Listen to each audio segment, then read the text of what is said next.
দুনিয়ার যত মুমিন মুমিনা মুসলিম মুসলিমা কবরবাসী হয়েছে সকলের কবর আমার আপনার মাজার। কবর পাকা করতে ইসলামে বারণ করা হয়েছে। বৃহস্পতি আর সোমবার দোয়া কবুলের দিন বার।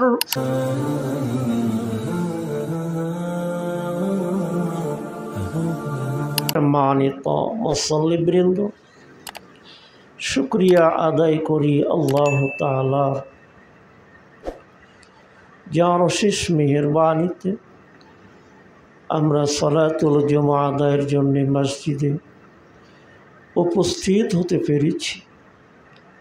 আল্লাহ রাব্বুল আলামিন এই সৌভাগ্য আমাদেরকে দান করেছেন। শুরুতে সেই আল্লাহর শুকরিয়া আদায় করি, সকলে বলি আলহামদুলিল্লাহ। রহমাতুল লিল আলামিনের প্রতি পেশ করি দরুদ ও সালাম, সকলে বলি সাল্লাল্লাহু আলাইহি ওয়াসাল্লাম। সম্মানিত মুসল্লিবৃন্দ, আমি যে আয়াতে কারিমা এবং হাদিসে শরীফা খুতবায় তেলাওয়াত করেছি, তেলাওয়াতকৃত আয়াতে কারিমার আলোকে এবং হাদিসে শরীফাকে সামনে রেখে খুতবায় দু একটা কথা বলে খুতবার ইতি টানব ইনশাআল্লাহ। ওমা তাওফিকি ইল্লা আলাইহি তাওয়াক্কালতু ওয়া ইলাইহি উনীব। ফ্যানগুলা সম্মানিত মুসল্লিবৃন্দ, আমি গত জুমায় মূলত কবরকে নিয়ে দু একটা কথা বলেছিলাম।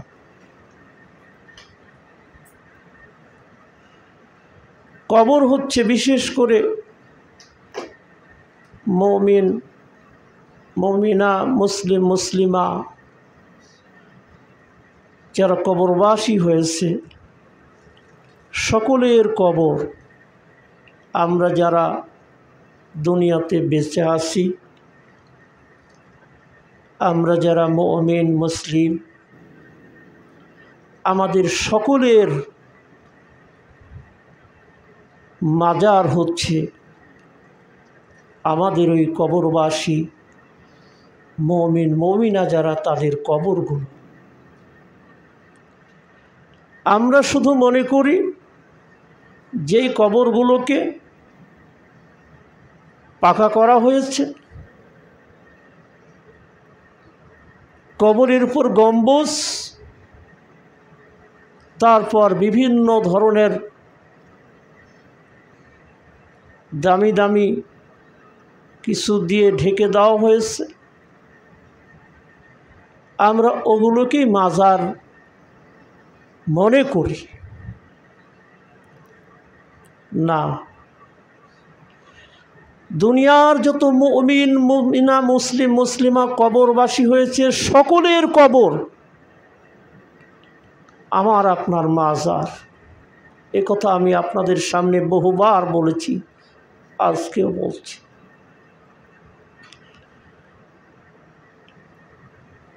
আমার আব্বার কবর, আমার মায়ের কবর ওই গোরস্থানে যেখানে কবরটাকে বাঁধানো হয়নি, তারপর কোনো গম্বুজ নাই, তারপর কোনো মখমলের চাদর কবর দিয়ে ঢেকে দেওয়া হয়নি, ওই আম গাছের তলে বাঁশঝাড়ের পার্শ্বে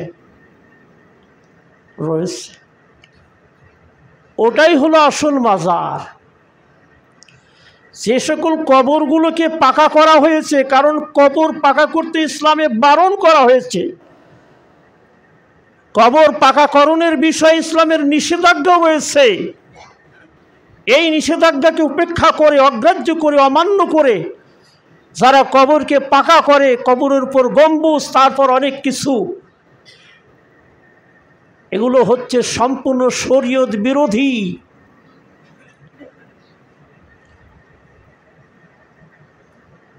যেই সকল কবরকে কেন্দ্র করে শিরক হচ্ছে, যেই সকল কবরকে কেন্দ্র করে ইসলাম বিরোধী অনেক কিছু কার্যকলাপ সংগঠিত হচ্ছে, ওই সকল মাজার থেকে দূরে থাকা মুসলমানের উচিত।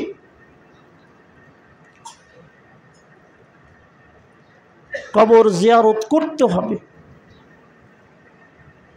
কবর জিয়ারত করতে হবে, কিন্তু সেই জিয়ারতটা হতে হবে মাসনুন পদ্ধতিতে। কবর আমাকে আপনাকে জিয়ারত করতে হবে আল্লাহর নবী যে নির্দেশনা দিয়েছেন তার আলোকে। সম্মানিত মুসল্লিবৃন্দ, এ নিয়ে বিভিন্ন সময় কথা বলেছি, আজকেও দু একটা কথা বলবো। আপনি কবর জিয়ারত করবেন, আমি কবর জিয়ারত করব, এই কবর জিয়ারতে শুধু যেন মনে না করি ওই মাইয়েতের শুধু লাভ আছে। আমি এর আগেও বলেছি আজকেও বলছি, কবর জিয়ারতে ওই কবরবাসীর চেয়ে আমার লাভটাও কিন্তু কোনো অংশে কম না। গত জুমায় বলেছি, ইবনে মাজার হাদিস, হযরত আব্দুল্লাহ ইবনে মাসউদ রাদিয়াল্লাহু তাআলা আনহু হাদিসটি বর্ণনা করেছেন। ইবনে মাজার হাদিস, যেটা মিশকাতে এসেছে। আন্না রাসূলুল্লাহ সাল্লাল্লাহু আলাইহি ওয়াসাল্লাম قال কুনতু নাহাইতুকুম আন জিয়ারাতিল কুবুর। নবী বলেন, ও সাহাবীরা, ও আমার উম্মতেরা, আমি কবর জিয়ারত তোমাদেরকে বারণ করেছিলাম, নিষেধ করেছিলাম, তোমরা কবর জিয়ারত করো না। আল্লাহর নবী কবর জিয়ারতে নিষেধাজ্ঞা জারি করেছিলেন। নবী বলছেন, নাহাইতুকুম আন জিয়ারাতিল কুনতু নাহাইতুকুম আন জিয়ারাতিল কুবুর, আমি কবর জিয়ারত করতে তোমাদেরকে বারণ করেছিলাম, নিষেধ করেছিলাম, তোমরা কবর জিয়ারত করো না। বলবেন, কবর জিয়ারতে আল্লাহর নবী কেন নিষেধাজ্ঞা জারি করেছিলেন? হয়তো তার কোনো যৌক্তিক কারণ ছিল, সেই কারণে হয়তো আল্লাহর নবী নিষেধ করেছিলেন। নবী বললেন, ফাজুরুল কুবুর, সেই নিষেধাজ্ঞা প্রত্যাহার করলেন, বললেন তোমরা কবরগুলো জিয়ারত করো, তোমরা কবর জিয়ারত করো। আল্লাহর নবী কি বললেন? ফাইন্নাহা তুজাহিদু ফিদ দুনিয়া ওয়া তুযাক্কিরুল্লাহ। দুটো জিনিসের কথা আল্লাহর নবী উল্লেখ করলেন। যারা জিয়ারত করবে, জিয়ারতকারীর জন্য লাভ কি? যে তুজাহিদু ফিদ দুনিয়া, তুমি দুনিয়ার প্রতি অনাসক্ত হবে।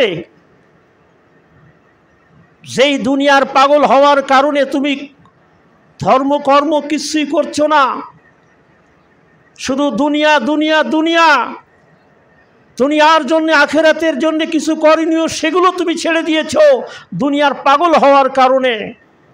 আমাকে বাড়ি করতে হবে, আমাকে গাড়ি করতেই হবে, আমাকে জমি জায়গার মালিক হতেই হবে, এই দুনিয়ার পাগল হওয়ার কারণে অনেক সময় জায়েজ না জায়েজ, ন্যায় অন্যায় কোনো কিছু দেখার প্রয়োজনই মনে করে না। আল্লাহর নবী বললেন, যখন তুমি কবর জিয়ারতে যাবা তখন তুমি দুনিয়ার প্রতি অনাসক্ত হবা। যখন তুমি আব্বার কবরের পার্শ্বে যাবা, মায়ের কবরের পার্শ্বে যাবা, যখন তোমার আত্মীয় স্বজনের কবরের পার্শ্বে যাবা, ভাই বোনের কবরের পার্শ্বে যাবা, যখন তোমার বন্ধুর কবরের পার্শ্বে যাবা, যখন তুমি তোমার নেতার কবরের পার্শ্বে যাবা, তখন তোমার মনের মধ্যে এই বিষয়টা অবশ্যই আসবে, আর আমার এই বন্ধু, আমার এই নেতা, আমার এই আত্মীয়, আমার আব্বা তো একদিন দুনিয়াতে বেঁচে ছিল, সংসার করেছে, কষ্ট করে বাড়ি করেছে, গাড়ি করেছে, সব ছেড়ে দিয়ে আজকে এই কবরে আমাকে তো এখানে আসতে হবে। তাহলে আমি দুনিয়ার পাগল হয়ে এত কিছু করছি কার জন্যে? আমাকেও তো একদিন এখানে আসতে হবে। যেই বাড়িতে কোনো খবরদারি চলবে, শুধু খাতির চলবে না, শুধু চলবে খবরদারি, এই বাড়িতে তো আমাকে একদিন আসতেই হবে। এই কবরের কথা চিন্তা ভাবনা করে, কবরবাসীর কথা চিন্তা ভাবনা করে তোমার মনে দুনিয়ার প্রতি একটা অনাসক্ত ভাব আসবে। আর তুযাক্কিরুল আখিরা,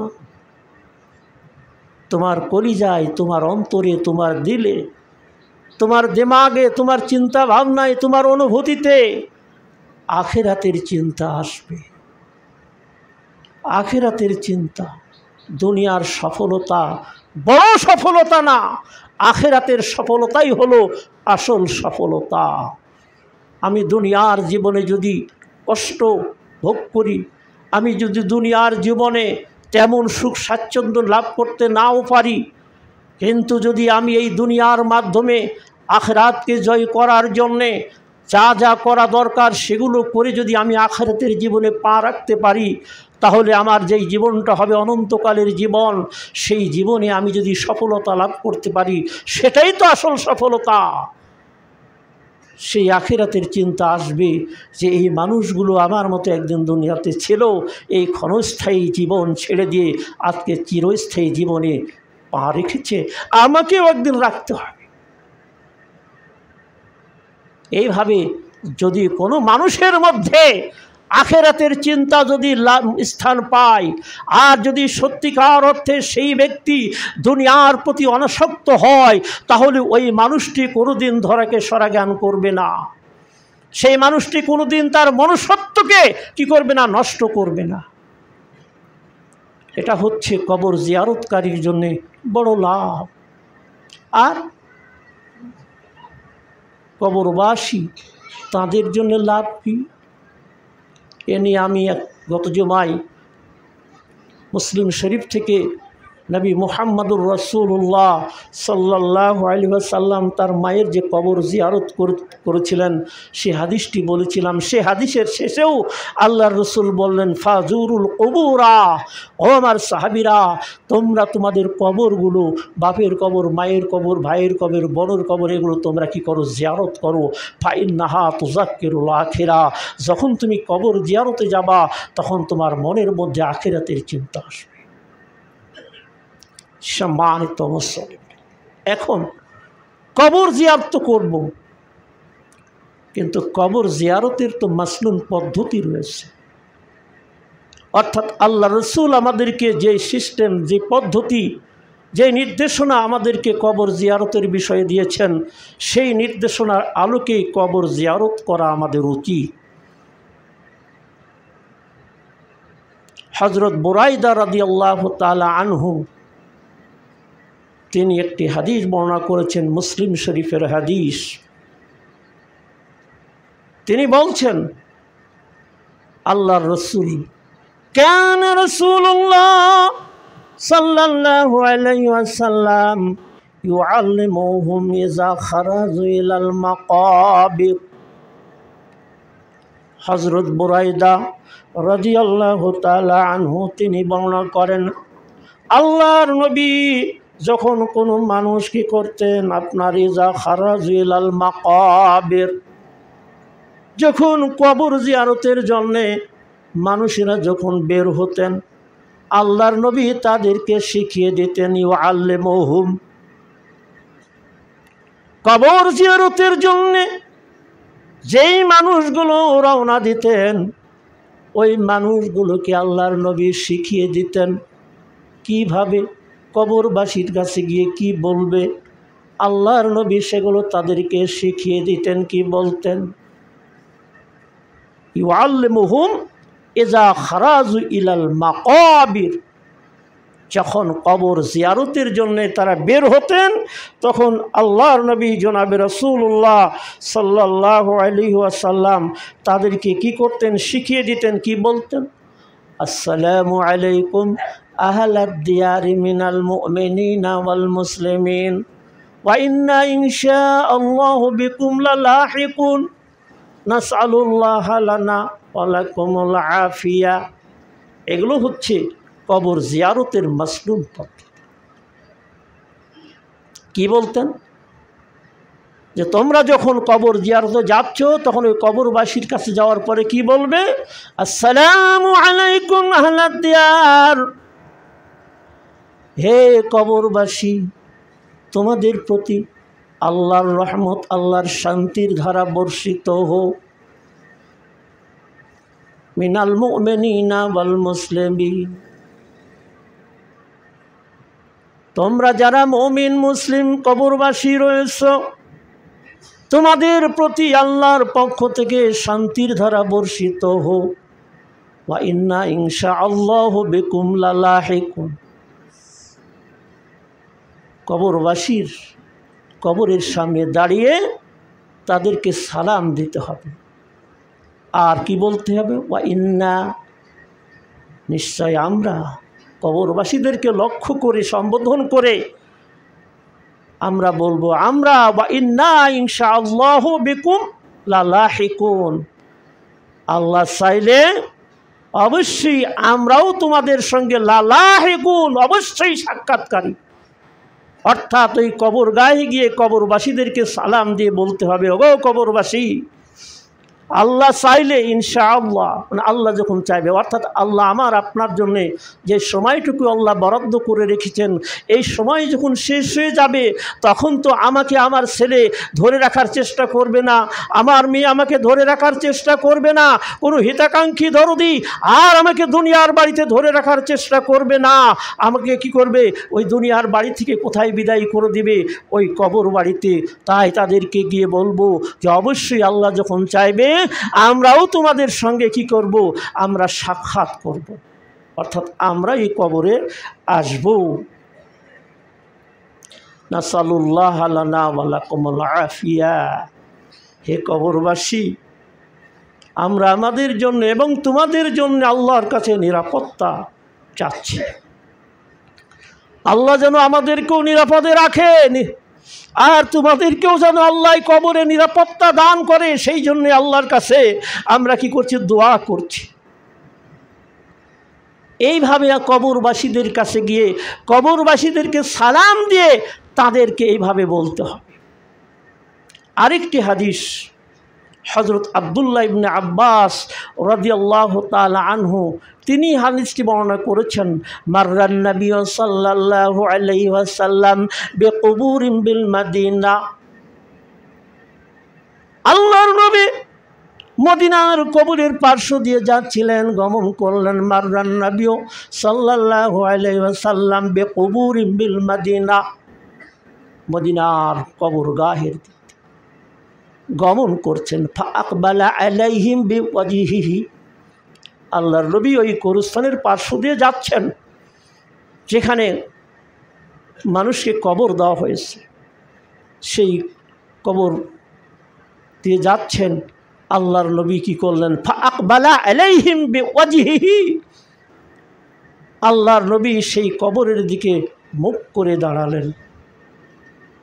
রাস্তা দিয়ে যাচ্ছেন, পার্শ্বে কবর, সেই কবরের দিকে আল্লাহর রাসূল মুখ ফিরিয়ে তাকে দাঁড়ালেন আর বললেন, আসসালামু আলাইকুম ইয়া আহলাল কবুর, ইয়াগফিরুল্লাহু লানা ওয়া লাকুম ওয়া আনতুম সালাফুনা ওয়া নাহনু বিল আসার। আল্লাহর নবী ওই কবরের দিকে মুখ করে বললেন, আসসালামু আলাইকুম ইয়া আহলাল কবুর, হে কবরবাসীরা, ইয়া আহলাল কবুর, হে কবরবাসীরা, তোমাদের প্রতি কি হোক? শান্তির ধারা বর্ষিত হোক। ইয়াগফিরুল্লাহু লানা ওয়া লাকুম, আল্লাহ আমাদেরকে এবং তোমাদেরকে যেন ক্ষমা করে দেন।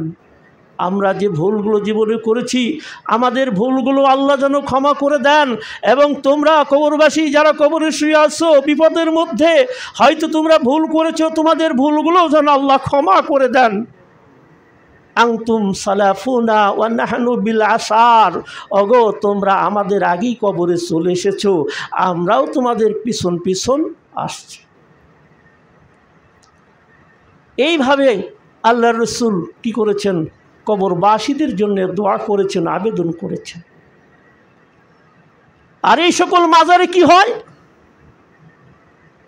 যে কবরগুলোকে পাকা করে বাঁধা হয়েছে, গম্বুজ, কবরের উপর গম্বুজ, তারপর অনেক কিছু, এই উদ্দেশ্যে ওখানে যায় না। ওখানে তারা যায় এই উদ্দেশ্যে যে ওখানে একজন আল্লাহর ওলি শুয়ে আছে কবরে, সেই অলিকে যদি খুশি করতে পারি, সন্তুষ্ট করতে পারি, তাহলে আমার দুনিয়ার যেগুলো উদ্দেশ্য আছে সেগুলো হাসিল হবে এবং আখিরাতের জীবনে এই অলি আমাকে জান্নাতে পৌঁছিয়ে দেবেন। সম্পূর্ণ হলো এটা শিরকি আকীদা, শরীয়ত বিরোধী আকীদা। কারণ মানুষ যখন কবরস্থ হয়ে যায় তখন দুনিয়ার মানুষের জন্য কিছু করবে এরকম কোনো ক্ষমতা আল্লাহ কোনো ওলি আউলাকে দেন নাই, এমনকি কোনো নবী রাসূলকে আল্লাহ দেন নাই। ইজা সাআলতা ফাসআলুল্লাহ, রাসূল বলেছেন তোমার চাইবা যখন ফাসআলিল্লাহ, আল্লাহর কাছে চাও। কারণ যেই বিষয়গুলো একমাত্র আল্লাহর হাতে রয়েছে, যেই বিষয়গুলো মানুষের দুনিয়ার করার কিছুই নাই, আপনার ছেলে হচ্ছে না, এই ছেলে দেওয়ার মালিক কি কোনো মানুষ? মানুষের একটুকু যদি বিবেক থাকে যে কবরের মরা মানুষ কি করে আমার ছেলের ব্যবস্থা করে দিতে পারে, ওই কবরের মরা মানুষ কি করে আমাকে নির্বাচনে জিতাতে পারে, ওই কবরের মরা মানুষ সে আমাকে কি করে চাকরির ব্যবস্থা করে দিতে পারে। কারণ নির্বাচনে জিতাবে, সন্তান দিবে, সব কিছুর মালিক হচ্ছে আল্লাহ। রাসূল বলেছেন যদি চাও তাহলে আল্লাহর কাছে চাও। আর এই সকল মাজারে আমরা কি করি দেখি তারা খালি হাতে যায় না, চাউল ডাউল নগদে কিছু নিয়ে যায়। একটু কি আমাদের বিবেকে বাঁধে না যে আমার এই গরু, আমার এই ছাগল, আমার এই টাকা, আমার এই পয়সার কি দরকার ওই কবরের মানুষের? সে তো মরা, তার তো সংসার নাই, তার তো হাট বাজারের দরকার হয় না, ব্যবসা বাণিজ্যের দরকার হয় না, সে তো কবরে শুয়ে আছে। যদি সে কবর জান্নাতি মানুষ হয়ে থাকে তাহলে তো তার কবরটা জান্নাতের বাগানে পরিণত হয়েছে। আর যদি ভুলের কারণে কবরের আযাবের মধ্যে থাকে তাহলে তার কবরটা তো জাহান্নামের গর্তে পরিণত হয়েছে। এখন এগুলো মানুষ বুঝতে শিখেছে। এই বাতিলপন্থীরা, পেট পূজারীরা যারা এইভাবে মাজার তৈরি করে লক্ষ লক্ষ নয় কোটি কোটি টাকা যারা ইনকাম করছে, এই ভণ্ডদের, এই পেট পূজারীদের এই সকল বাতিল কার্যকলাপ এখন মানুষ অনেকটা বুঝতে শিখেছে, জানতে শিখেছে এগুলো ভণ্ডামি ছাড়া কিছু না। সেই জন্যে অনেক জায়গায় এই সকল ভণ্ড মাজারগুলোকে, ভণ্ডামি মাজারগুলোকে জনগণ ভাঙা শুরু করেছে। প্রতিবাদ, মাজার কেন ভাঙবে না? মাজার ভাঙা কি অন্যায়? মাজার ভাঙা কি অন্যায়? মাজার ভাঙা অন্যায় হতে পারে না, যেহেতু তুমি মাজারটাই তো অবৈধ, শরীয়ত বিরোধী। তো তুমি শরীয়ত বিরোধী একটা মাজার তৈরি করলে কেন ভাঙতে পারা যাবে না? তবে হ্যাঁ, যেইভাবে ভাঙা শুরু হয়েছে এভাবে ভাঙা ঠিক না, এটা সরকারের দায়িত্ব। কারণ সব কিছুর একটা নিয়ম কানুন রয়েছে, নিজের হাতে বিচার তুলে নেওয়া যায় না। তো যাই হোক, আমি যেই কথা বলছিলাম, সম্মানিত মুসল্লিবৃন্দ, কবর জিয়ারত করতে হবে। কবর হচ্ছে আমার আপনার মাজার, আমি বারবার বলি। কিন্তু আজকে এত দুনিয়ার পাগল হওয়ার মূল কারণ হচ্ছে যে আমরা কিন্তু কবর জিয়ারত ছেড়েই দিয়েছি। বাড়ির পাশে আমার আব্বা শুয়ে আছে, মা শুয়ে আছে, সেই বাবার বাড়িঘর ভোগ দখল করছি, বাবার রেখে যাওয়া সম্পদ আনন্দে ভোগ করছি, কিন্তু বৎসরে একটা বারও চিন্তা করি না যে আমার আব্বার কবরটা একটু জিয়ারত করে আসি। সম্মানিত মুসল্লিবৃন্দ, আমি গত জুমায় একটা হাদিস বলেছিলাম যে মাল মাইয়্যিতু ফিল কাবরি ইল্লা কাল গারিকিল মুতাগাব্বিস। যার কবরে আযাব চলছে, আন্দা বহিরা ফেরেশতার পিটুনি যার কবরে চলছে, যার কবরে আপনার বিষধর সর্পের দংশন চলছে, যার কবরটাকে জাহান্নামের দিকে খুলে দেওয়া হয়েছে, দরওয়াজা, জাহান্নামের দরওয়াজা যার কবরের দিকে খুলে দেওয়া হয়েছে, ওই কবরটা জাহান্নামের গর্তে পরিণত হয়েছে। ওই কবরের মানুষ মানুষটি বাঁচার জন্যে ডুবন্ত যাত্রীর ন্যায় আর্তনাদ করছে, চিৎকার করছে। ইয়ান্তাজির দাওয়াতান তালহাকুহু মিন আবিন আও উম্মিন আও আখিন আও সাদিক। ওই কবরের মানুষটি আযাব থেকে বাঁচার জন্যে বাপের দোয়ার জন্যে চেয়ে আসে, মায়ের দোয়ার দিকে চেয়ে আসে, ভাইয়ের দোয়ার দিকে চেয়ে আসে, বন্ধুর দোয়ার দিকে চেয়ে আসে। না জানি আব্বা আমার জন্য একটু দোয়া করবে, সেই দোয়ার ওসিলায় আমি কবরের আযাব থেকে নাজাত পাবো। এইভাবে আমাদের দিকে চেয়ে আসে। সম্মানিত মুসল্লিবৃন্দ, আমি দুটো হাদিস আপনাদের সামনে বলেই আমার খুতবার ইতি টানবো ইনশাআল্লাহ। আল্লাহর নবী জনাবে রাসূলুল্লাহ সাল্লাল্লাহু আলাইহি ওয়াসাল্লাম বলেছেন, মুসলিম শরীফের হাদিস, ইফতাহু আবওয়াবুল জান্নাহ ইয়াউমাল ইসনাইনি ওয়া ইয়াউমাল খামিস। আল্লাহর নবী জনাবে রাসূলুল্লাহ সাল্লাল্লাহু আলাইহি ওয়াসাল্লাম বলেন, ইয়াউমাল ইসনাইন ওয়া ইয়াউমাল খামিস। ইয়াউমুল ইসনাইন মানে হচ্ছে সোমবার, আর ইয়াউমুল খামিস মানে হচ্ছে বৃহস্পতিবার।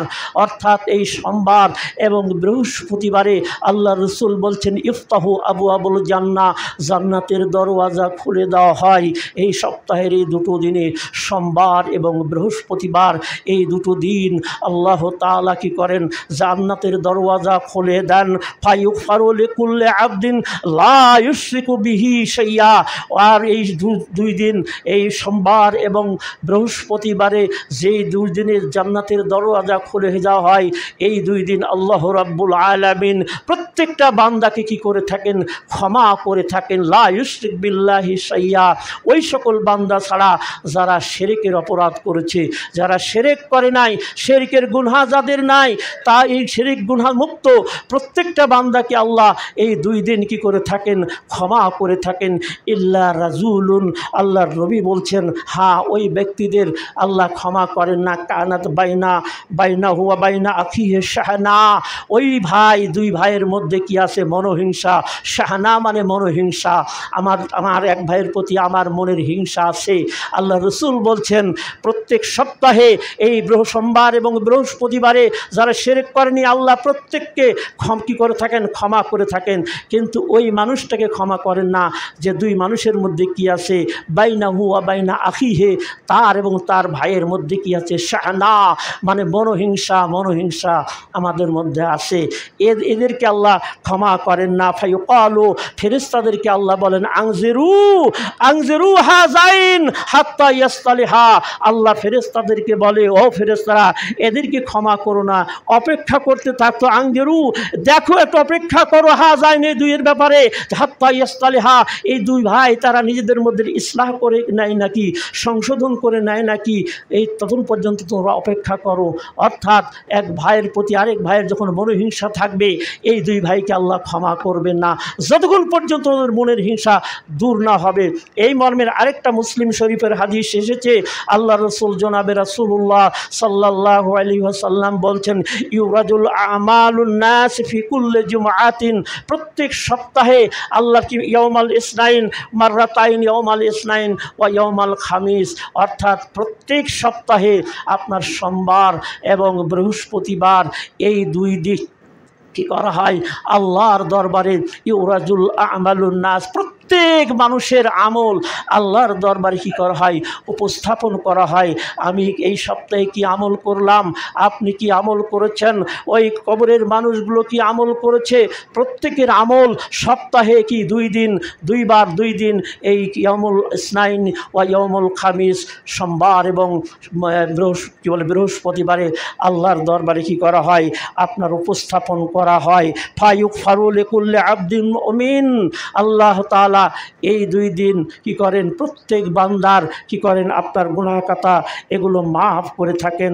ইল্লা আবদান বাইনাহু ওয়া বাইনা আখিহি শাহনা।